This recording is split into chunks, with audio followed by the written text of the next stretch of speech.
राधे महाराज जी आपने एक सत्संग में कहा था कि बिना भगवान की कृपा के हम नाम जप नहीं कर सकते। तो अगर कोई भक्त नाम जप करता है और कभी उसका नाम जप छूट जाता है तो उस समय उस पर भगवान की कृपा नहीं होती? नहीं, भगवान की कृपा होती, त्रुटि हो जाती है।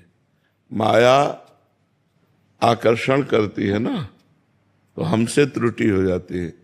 एक बार भगवान की कृपा हो गई, आपका नाम जप शुरू हो गया, इसके बाद आप किसी वस्तु से प्रभावित होकर नाम जप छोड़ दिए, मान लो भोजन, किसी व्यक्ति से प्रभावित होकर नाम जप, तो ये हमारी गलती है। कृपा और गलती कि हम किस भोजन में इतना आसक्त हो गए कि भगवान को भूल गए, भोग में इतना आसक्त हो गए कि भगवान को भूल गए, परिवार में इतना आसक्त हो गए कि भगवान को भूल गए, समस्या में इतना पीड़ित हो गए कि भगवान को भूल गए।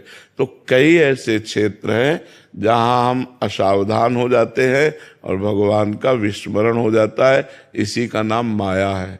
जो भगवान का विस्मरण करा दे वो माया, और जो भगवान की स्मृति में डुबो दे वही भक्ति।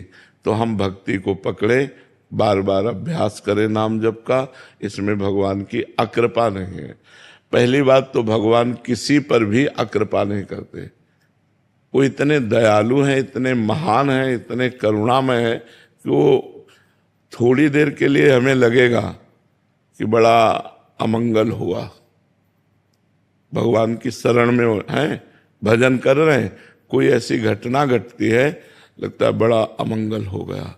लेकिन विश्वास करो उसका परिणाम बहुत बड़ा मंगलमय होगा, परिणाम बहुत मंगलमय होगा।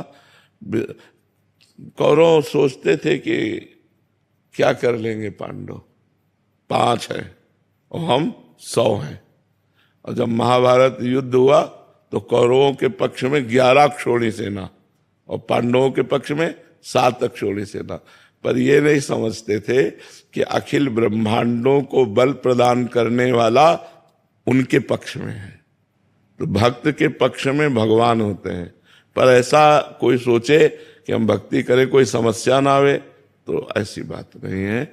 भक्तों के जीवन में बड़ी बड़ी समस्याएं आई हैं और उन्होंने भगवान के ही आश्रय से उसे पार किया है। तो हमारे ऊपर भगवान की कृपा है।